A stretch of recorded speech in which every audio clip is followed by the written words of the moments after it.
समस्त सनातनी धर्म प्रेमी बंधुओं, भाइयों बहनों, जय श्री महाकाल। वर्तमान में पितृपक्ष चल रहे हैं और हम पितरों का बड़ी ही श्रद्धा से पूजन कर रहे हैं।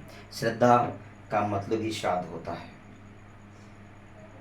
देखिए, हमें अपने पितरों का नियत तिथि पर पूजन करना चाहिए, पितृ पूजन करना चाहिए, श्राद्ध करना चाहिए।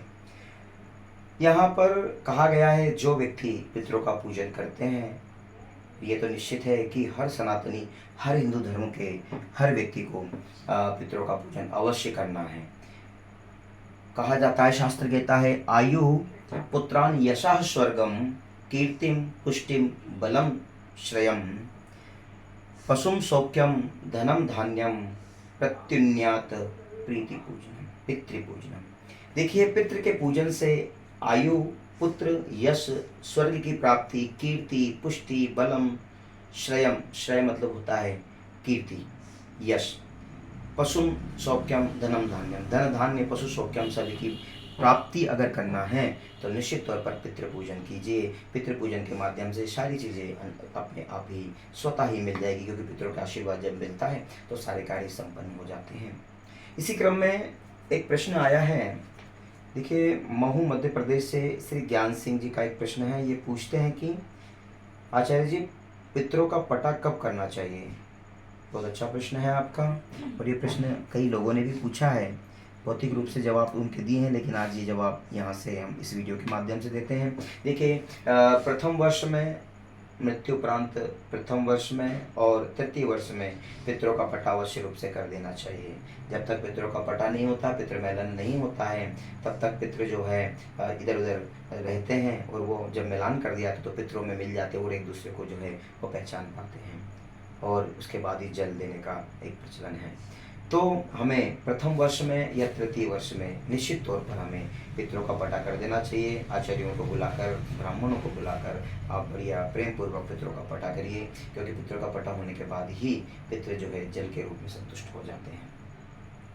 देखिए, इसी क्रम में दूसरा प्रश्न आया है, श्री राधेश्याम जी का है, गुना मध्य प्रदेश से, कि अगर पितरों की तिथि नहीं पता हो तो हमें पितरों का श्राद्ध और तर्पण कैसे करना चाहिए? देखिए, अगर पितरों की तिथि आपको नहीं पता है तो मातृ श्राद्ध का महत्व बताया गया है और पितृ श्राद्ध का महत्व बताया गया है। आप पितृमोक्ष पर या नवमी तिथि पर मातृ का, और पितृमोक्ष पर अगर नहीं पता है तो पितृमोक्ष अमावस्या तो है ही। पितृमोक्ष अमावस्या के दिन आप लोग पिंडन करें, पिंड बहुत अवश्य करें, पिंड अवश्य करना चाहिए। अगर पटा नहीं हुआ है तो पटे में पिंड अवश्य करना चाहिए। नहीं तो श्राद्ध अगर करना है तो सिंपल तरीके से आप लोग जिस तरीके से घर में करते हैं उसी तरीके से आपको श्राद्ध कराना चाहिए, ब्राह्मण भोजन कराना चाहिए, और गोग्रास अवश्य निकालना चाहिए। क्योंकि देखिए, गावः विश्वस्य मातरम, गाय इस विश्व की माता है, और गोग्रास देने से ही एक पिंडन जो होता है वो गाय के रूप में पितरों को अवश्य रूप में मिल जाता है। ये हम सब जानते हैं कि पितृ पुत्र के द्वारा प्रदत्त पिंडों को ही खाते हैं, उसका ही भोग लगाते हैं, इसलिए हमें पिंडन अवश्य करना चाहिए। तो ये भी निश्चित हो गया है कि अगर किसी का तिथि नहीं पता है तो मातृ श्राद्ध नवमी को कर लिया जाए, और तो जो पितरों के लिए अगर पूरा करना है तो हम पितृमोक्ष अमावस्या के दिन इसका श्राद्ध करें, है ना। निश्चित तौर पर पितरों को यहाँ पर वो श्राद्ध लग जाएगा। ठीक है। देखिए, पितृ प्रसन्न होते हैं तो सारे कार्य बनते चले जाते हैं, और अगर पितृ प्रसन्न नहीं होते हैं, पितृ रुष्ट हो जाते हैं, तो पितृ दोष लग जाता है। और पितृ दोष जब लगता है तो इनके प्रमुख जो चीज़ें होती हैं कि हम बीमार तो हैं, लेकिन डॉक्टर कह रहे हैं तुम्हें कोई बीमारी नहीं है, लेकिन हम अंदरूनी रूप से बीमार हैं। चेकअप कराते, चेकअप में कुछ नहीं आता है, लेकिन हम बीमार हैं।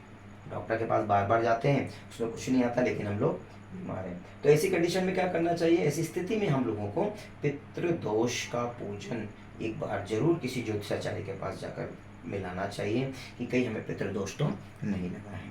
ठीक है। इसके बाद में देखिए, अभी एक और वर्तमान में जो एक बहुत गहन विषय है वो अभी आया है हमारे पास में, कि अष्टमी तिथि के बारे में। अष्टमी पूजन, अभी जो हस्ती पूजन होता है अष्टमी को, जो वो कब है, इसका बड़ा ही अलग अलग प्रकार से बहुत सारे फोन भी आए हैं। तो इस निमित्त में आपको बता देता हूँ कि अष्टमी जो महालक्ष्मी पूजन होता है वो आपको 24 तारीख को कर लेना चाहिए। महालक्ष्मी पूजन 24 तारीख को कर लेना चाहिए, क्योंकि आज षष्ठी है, सप्तमी और अष्टमी हम सोच रहे, हमने बताया कि 24 तारीख को कर लेना चाहिए। उसका प्रमुख कारण ये है कि 24 तारीख को 1:18 पर अष्टमी आ रही है। देखिए 24 तारीख को 1:18 पर जब अष्टमी आ रही है और 25 तारीख को 1:28 पर ये संपन्न हो रही है, तो देखा जाता है कि जो महालक्ष्मी पूजन होता है वो शाम के समय पर होता है। दोपहर के बाद कभी भी महिलाएं बैठकर महालक्ष्मी का पूजन करते हैं। तो अगर ये पूजन अष्टमी को अगर ये पूजन आप लोग 25 तारीख को करते हैं तो 25 तारीख को 1:28 के बाद अष्टमी समाप्त हो जाएगी और 1:28 से पहले आप पूजन नहीं करेंगे। तो यह पूजन शाम के समय पर होने के कारण ये जो तिथि है वो आप इसका पूजन जो है 1:18 पर 24 तारीख को अष्टमी तिथि आ रही है, तो आप लोग जो है अष्टमी तिथि को ही 24 तारीख को ही इसका व्रत पूजन शाम के समय पर करें। बहुत अच्छी तरीके से करें, श्रद्धा के साथ में करें। और जो अगर रही बात श्राद्ध की, तो श्राद्ध जो निमित्त है वो उसी तरीके से जो है सप्तमी का श्राद्ध कल करें और अष्टमी का श्राद्ध जो है वो परसों करें। और कल का मतलब होता है 24 तारीख को सप्तमी का श्राद्ध करें और अष्टमी का श्राद्ध जो है वो 25 तारीख को करें, क्योंकि 25 तारीख को 1:28 तक अष्टमी है और 1:28 से पहले ही हम लोग श्राद्ध का पूजन बहुत अच्छी तरीके से विधि विधान से कर लें। आपके किसी भी प्रकार के अगर आपके पास प्रश्न हैं तो हमारे YouTube चैनल जो हम बार बार आपको बता चुके हैं @श्री महाकाल 1983 के माध्यम से भी हम लोग आपको बता सकते हैं, उस पर भी आते हैं। पुनः आपको एक बार फिर जय श्री महाकाल, जय श्री राम।